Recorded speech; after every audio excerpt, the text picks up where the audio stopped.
गांव में आई हुई एक कठिन चुनौती को अपनी बुद्धिमत्ता से पार कर अशोक और उसका दल आगे बढ़ते हैं। अशोक अपने दल के लिए फल लाने जंगल जाता है। उत्तम अवसर पाकर राजकुमार सुशीम भी अशोक का पीछा करते हैं और मौका पाकर उस पर विषैला बाण चला देते हैं।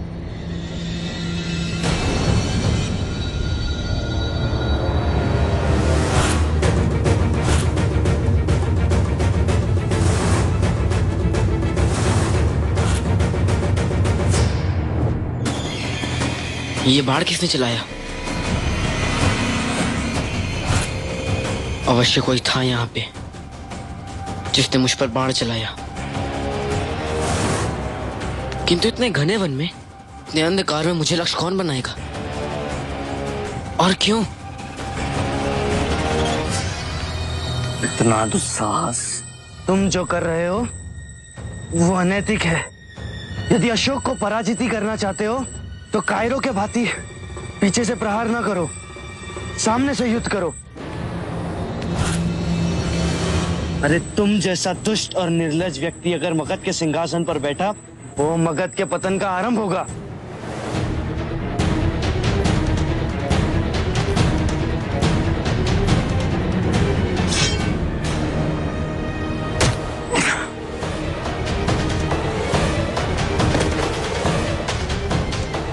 मूर्ख,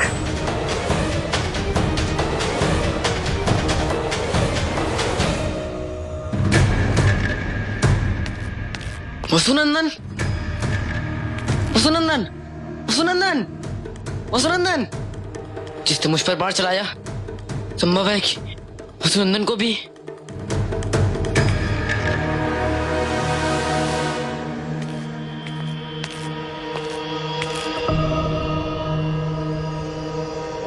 नूर,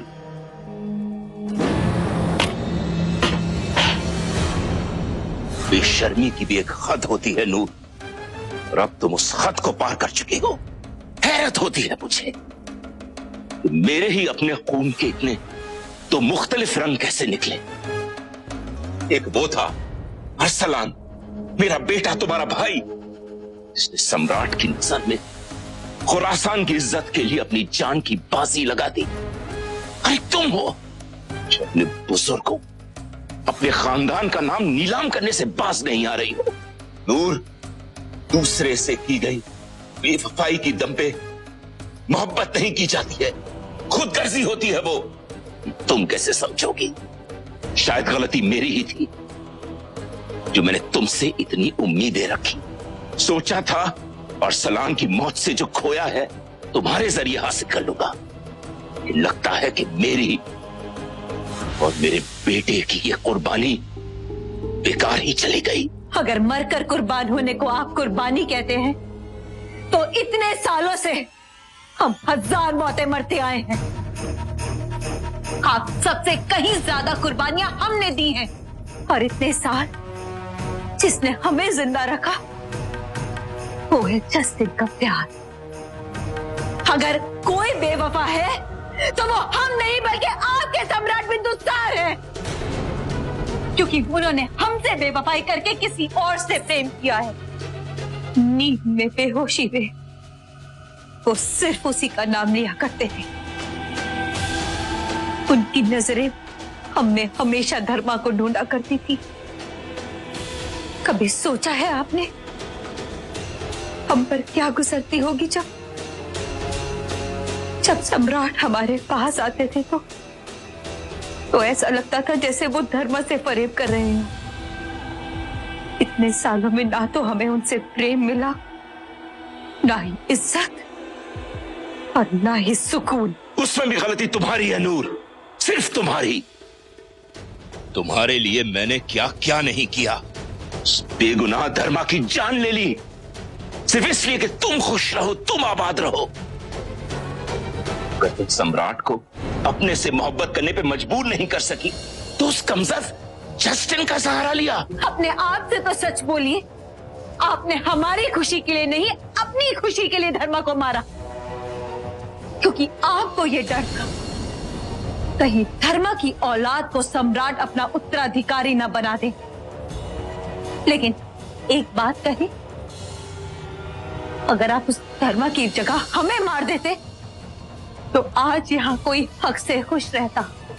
श्यामक को तो तख्त ताज पर मैं हर हालत में पहुंचाऊंगा, और अगर उसके लिए मुझे किसी की जान भी लेनी पड़ी तो मैं वो भी ले लूंगा।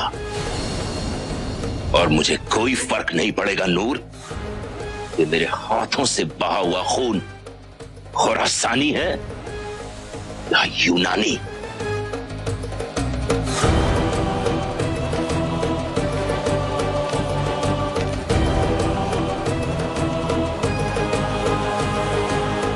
सूर्य की पहली किरणों के साथ हम भ्राता सुशीम के शिविर पर धावा बोलेंगे।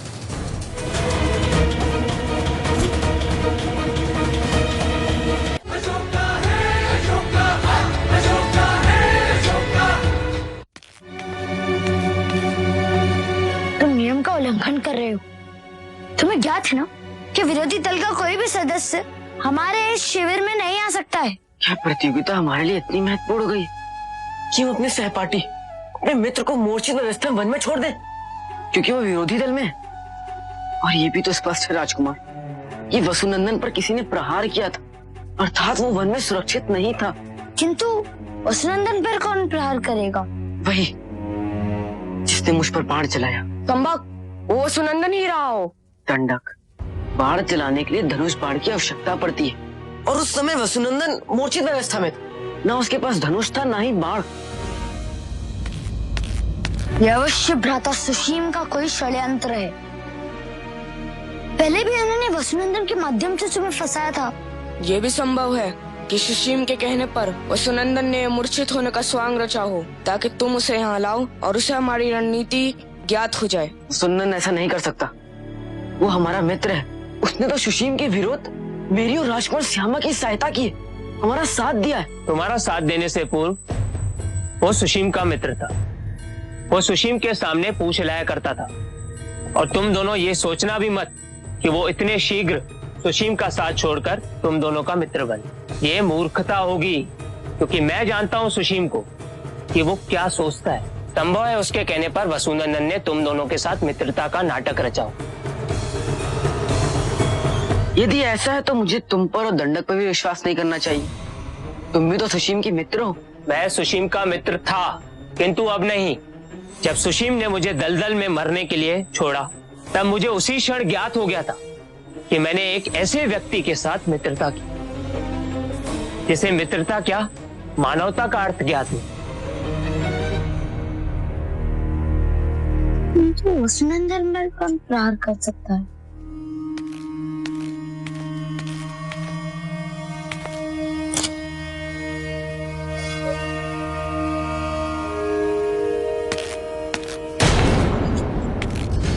सेनापति खुरासन, आप यहाँ इस समय?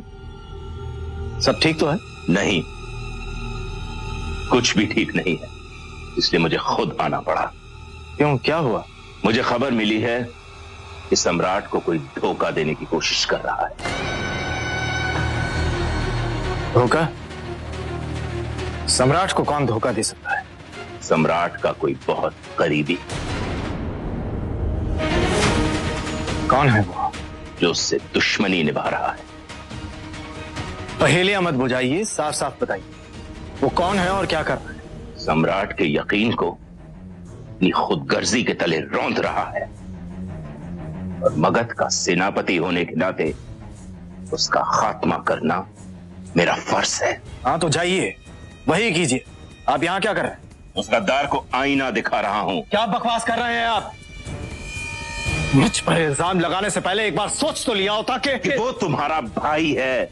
शर्म आनी चाहिए तुम्हें कि भाई की रानी के साथ तुम क्या बकवास कर रहे हैं आप? जस्टिन, मुझे बेवकूफ मत समझो, मैं नूर नहीं हूं।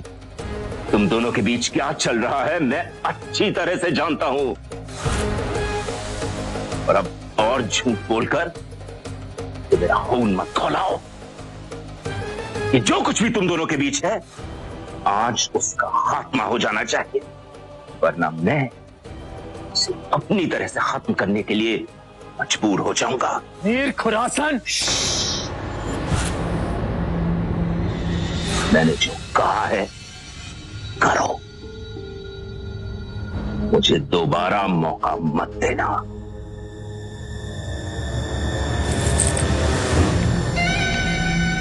पक्षियों का कोलाहल सुनकर मुझे ऐसा प्रतीत हुआ कि सुशीम पर कोई संकट आया है, इसलिए मैं वन की ओर बढ़ा। मैंने देखा कि वृक्षों पर चिन्ह बने हुए हैं। उन्हीं चिन्हों के आधार पर मैं आगे बढ़ता रहा। मैंने सुशीम को रोकना चाहा, किंतु उसने मुझ पर प्रहार कर मुझे मूर्छित कर दिया। भला सुशीम अपने दल के सदस्य पर प्रहार क्यों करेगा? सुशीम को अपने स्वार्थ और अपने लाभ से अतिरिक्त कुछ भी प्रिय नहीं है।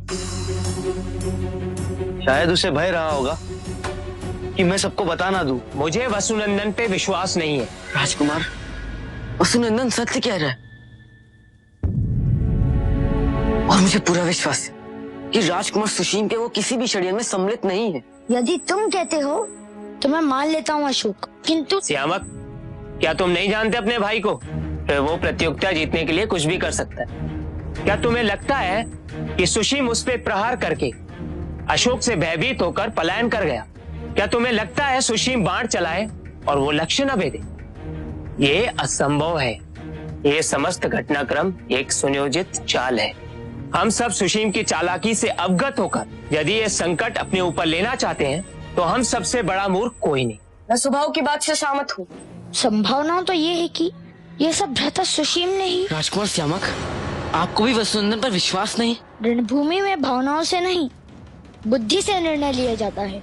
इस समय में ऐसा कोई निर्णय नहीं ले सकता जो मुझे और मेरे दल को विजय से दूर कर दे, और दल में आंतरिक द्रोह भी हमारी सफलता में बाधा बनेगा। इसीलिए तो राजकुमार श्यामक, यदि हम ऐसा सोचेंगे तो हम में और राजकुमार सुशीम में क्या अंतर रह जाएगा? नहीं अशोक, तर्क वितर्क से कोई लाभ नहीं। मैं वसुनंदन की बात पर विश्वास नहीं कर सकता हूँ और उसे यहाँ से तुरंत जाना होगा।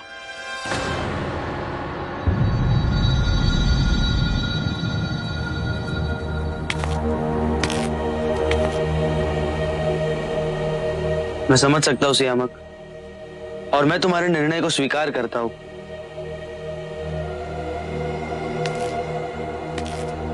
सुनंदन,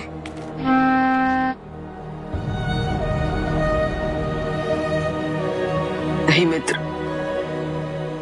क्या किया तुमने? अपनी सत्यनिष्ठा और आत्मसम्मान को बचाने के लिए यही एकमात्र विकल्प था।